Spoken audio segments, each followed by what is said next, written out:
Okay, we are recording. Welcome everyone. For those of y'all that do not know me, I am Blanche Falk. I am the Orientation, Mobility, and Outreach Coordinator. We're very excited that you were able to join us tonight. We have a very special guest, Miss Maya. Our students call her Miss G. So right before she starts, I'm going to play a short video from the State Library. The volume is pretty low, but I'm going to try my best to put it on.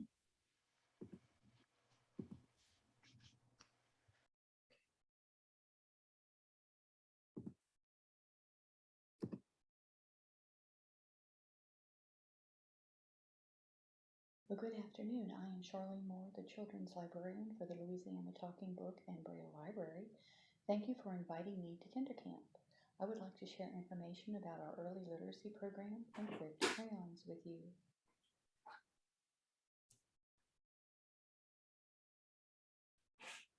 From Cribbed Crayons is designed for children ages birth to 6 and begins in June. 6 literacy packets are sent throughout the year to children and their parents. Each bi-monthly kit focuses on a different early literacy skill: print awareness, phonological awareness, print motivation, letter knowledge, and vocabulary.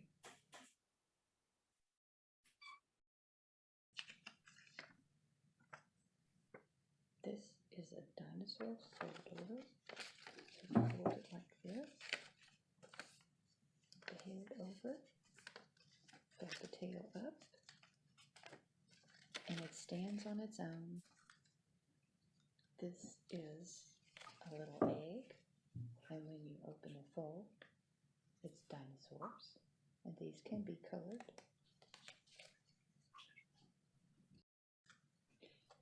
And here is a little alphabet wheel showing the alphabet letter. I added the closed captioning, so hopefully that'll help a little bit.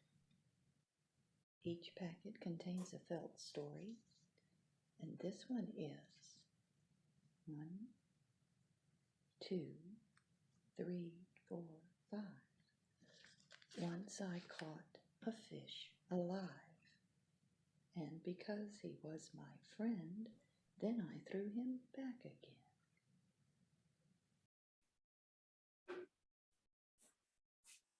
Touch and feel baby animals.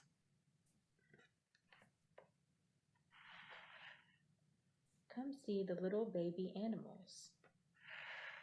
Pet the soft baby rabbit.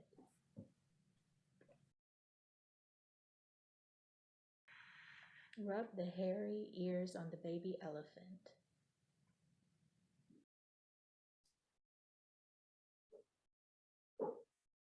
Feel the fluffy yellow ducklings.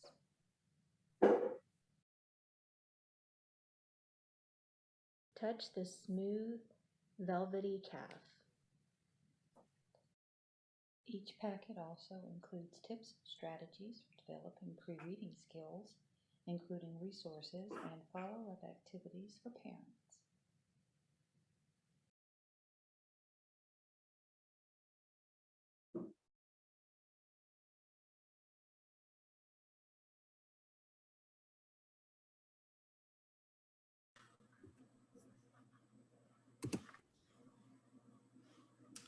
All right. For anybody that is interested, they do offer free books for the State Library, and we can definitely get you set up with that. All right, we are going to go ahead and let Ms. G start her presentation. All right, thank you. I'm gonna go ahead and screen share.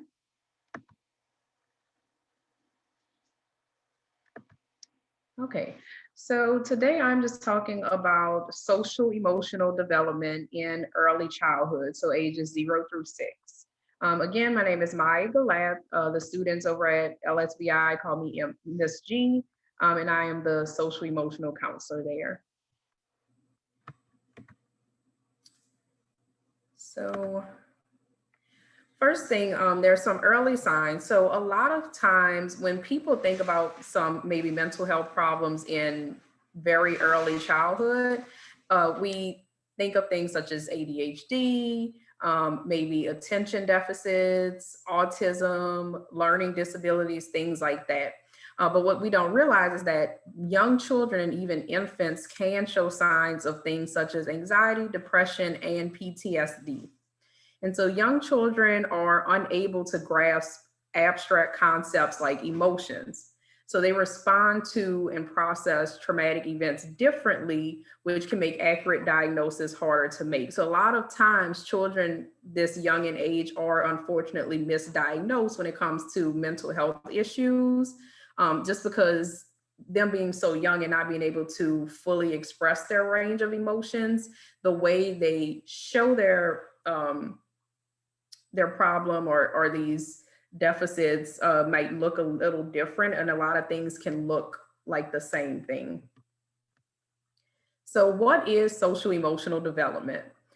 It's also referred to as early childhood mental health, and it just refers to a child's capacity to, number one, regulate and experience a range of emotions, their ability to develop close, satisfying relationships with both other children and adults. And it also refers to their ability to actively explore their environment and learn. So what are social emotional skills? So social emotional skills are essential for connecting with others. They help us to manage our emotions, build healthy relationships, feel empathy. So basically, it's the way we relate to other people.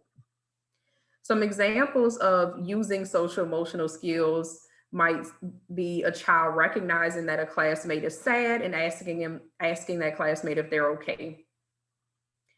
This might mean expressing yourself with friends in a different way than you do with parents, right? So for some young children, if a parent says, well, how was your day? Oh, it was good.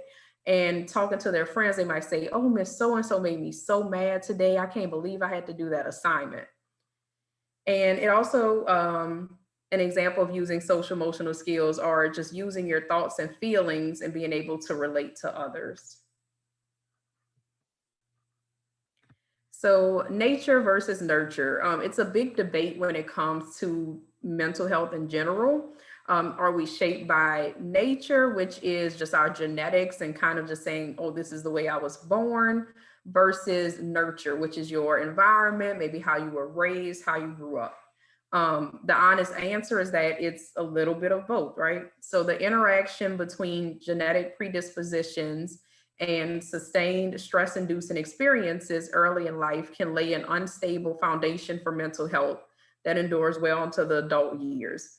So when we see someone who may have some type of abnormal mental health development, it could be due to their genetics, it could be due to their environment, but more than likely it's due to a combination of both. This can be seen through what are called twin studies. So twin studies are when researchers take twin children or babies who were separated at birth, and they kind of study them throughout their lifespan. And you just see the differences because twins, as we know, have identically their DNA is identically the same. So literally their genetics are the same. But we see how nurture plays into things because they were raised in different environments, and more than likely we see how they become their own independent adult through that. Another twin study that I kind of looked at shows us how early on these things play a role in our lives and in our development. So I read a study on a woman who was pregnant with twins, and she went into labor. With the first twin, it was the labor was pretty hard for her.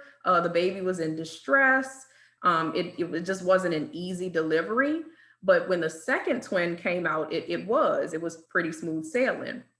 And the woman stated that she noticed that even from very early on, so their first couple hours in the hospital, the second baby, so baby B, who had an easy delivery, he was able to eat and sleep and kind of just do what babies do and just chill and relax.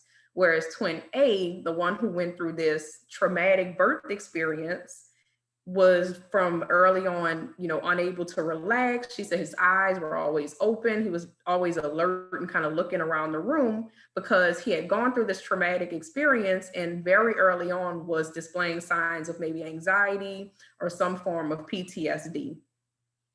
And this quote here is actually a quote from that twin.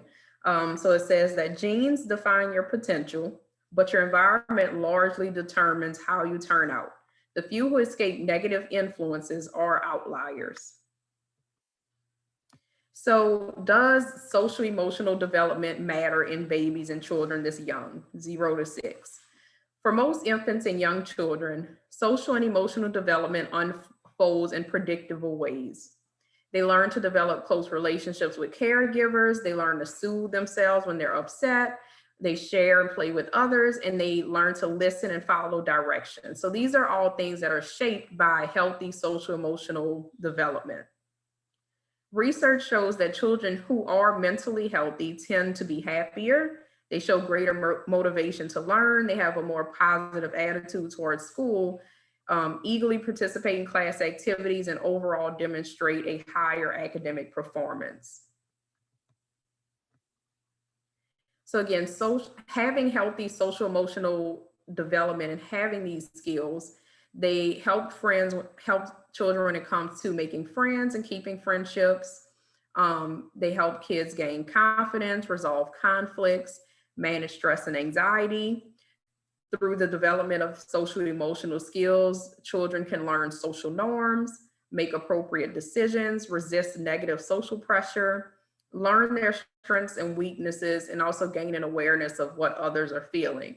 So basically, going through this list, it's all the things that make you a productive citizen in society, all the things that'll make you a functioning adult, someone who's able to maintain relationships, someone who's able to hold down a job, someone who is able to express themselves in a healthy manner, and just have, a pretty good life.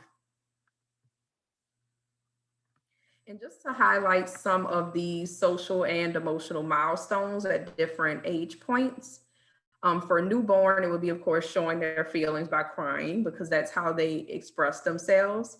Maybe using face and body to show how they're feeling.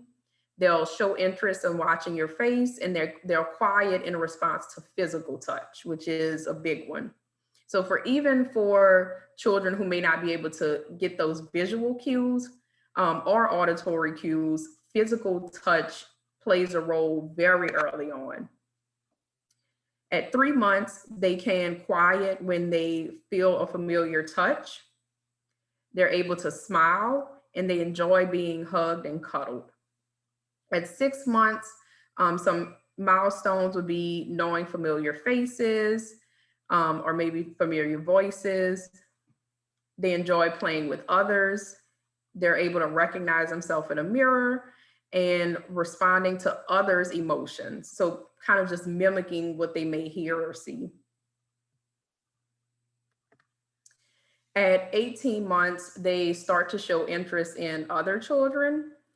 So playing together with another child, they start to imitate behavior, play pretend, and it's a lot of mimicking behaviors that they have been around now for some time. At 2 years, there's again a lot of imitation of others and others' emotions, but they also start to show more independence, and along with that, more defiance, right? Like we like to say, the terrible twos. At 3 years, a healthy milestone would include showing concern and affection for others without prompting, learning how to take turns in games. There's not as much separation anxiety when they're brought away from the parents. They display a wide range of emotions, and they are able to do things such as dress and undress themselves. At age 5, it's a lot of wanting to be like your friends, wanting to be around your friends, wanting to please your friends, wanting to seek out new experiences, showing more independence, and starting to recognize the difference between pretend and real, fantasy play, and what things are reality. And so I also wanted to follow that up with talking about some signs of or things that are abnormal social emotional development. So again, just like what happened with the twin who went through that traumatic birth, prolonged periods of high stress in early childhood can cause permanent negative damage to the brain and other developing systems in the body. They risk serious mental health problems in childhood and later in life. And later in life, what this might look like is inability to maintain healthy relationships, inability to hold a steady job, problems with impulse control or following directions, which of course could lead to maybe trouble with law enforcement or things of that nature. And so just how I went over some milestones of healthy development, some warning signs of maybe abnormal development from birth to age 3 might include chronic feeding or sleeping difficulties. They're inconsolable, incessant crying with little ability to be consoled, becoming extremely upset when left with another adult, so that extreme separation anxiety from a parent, inability to adapt to new situations. So just being very highly anxious, or you might see a child who just cries anytime they're in a new environment or shuts down completely, which, you know, is normal in certain environments, right? So for many kids, that's what the first day of school might look like. But a child who's displaying this behavior in multiple new situations, it may be a warning sign. A child who's easily startled or alarmed by routine events, that's a big sign of PTSD. Inability to establish relationships is a really big one. Excessive hitting, biting, or pushing other children, and having a flat affect or very withdrawn behavior. Some early warning signs from ages 3 to 5 might include engaging in compulsive activities. So this might be a student who rocks a lot, or constantly taps a part of the body, or what might look like self-soothing. And it also could be just tapping a pencil, or needing to wear a certain color, or just some type of compulsive activity. Throwing wild, despairing tantrums, and emphasis on wild and despairing, because tantrums are normal, you know, to some extent for ages 3 to 5. Again, withdrawn, showing little interest in social interaction, displays repeated aggressive or impulse behavior. A child who has difficulty with other, who has little or no communication, and a loss of earlier developmental achievement. So again, we can recognize things early on. It's important to seek out that help as well. You know, a lot of people, they think, oh, you know, my child's just a late bloomer, or they might hit those milestones later, or oh, they're just a little more fussy than normal babies. But it never hurts to get that professional opinion, and we just need to get rid of that stigma. You know, people think, I don't want my child to be diagnosed with this so early on. And like I said, unfortunately, there are a lot of misdiagnoses that occur or come along with that early development, because as you read through these warning signs, you can see that a lot of them sound like other things. So it's kind of hard to pinpoint sometimes. But again, the earlier things are caught and those interventions can be given earlier on, the more productive that child will be going through school. So what it all comes down to with social emotional development is the importance of relationships. Healthy social and emotional development is rooted in nurturing and responsive relationships with family members, other caregivers, teachers, things like that. Even in infancy, when caregivers respond to a baby's babbles or coos through physical touch, neural pathways in the brain are strengthened just through physical touch as a baby. And so relationships can be formed even in the absence of sensory cues. So again, physical touch is a big one, but at the very basis of being a human being, we just need our basic level of needs met. So food, water, clothing, shelter. As long as we know that a person is consistently providing that to us as a baby, it'll establish a healthy relationship. So just like everything else, it starts and ends at home. So it's essential to treat young children's mental health problems within the context of their families, homes, and communities. So if there is some type of mental health issue or a developmental delay or whatever, what have you, you know, it can't be treated just at school. There has to be some help going on at the home, in the community, whatever it is, because the child it's not just situational to one place. They need that help in every environment. So some things that you can do at home: be a model of emotions and behavior you want your child to show. Be responsive to your child's emotions and behaviors. And you can do this by asking open-ended questions such as, what would you do? Why questions don't really get you anywhere. 8 times out of 10, if you ask a child why they did something, you're going to get, I don't know. So by asking what, how, when, those types of questions, it develops their problem-solving skills and you get more information about what's happening. You can also use stories to talk to your child about different social situations and how people may be feeling. And that can be done just by watching a TV program with them, right? And having them identify through that situation what they think someone might be feeling. You can encourage them to try new things and learn as much as they can. And that helps get rid of some of that anxiety that may come along with new things.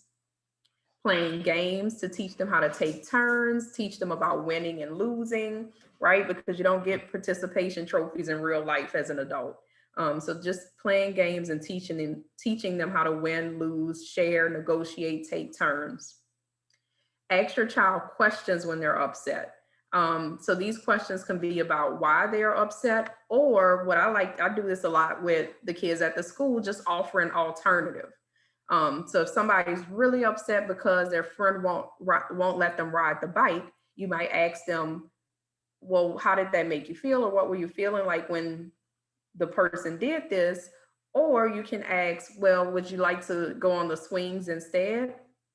And more than often that kind of alleviates a lot of the issue there.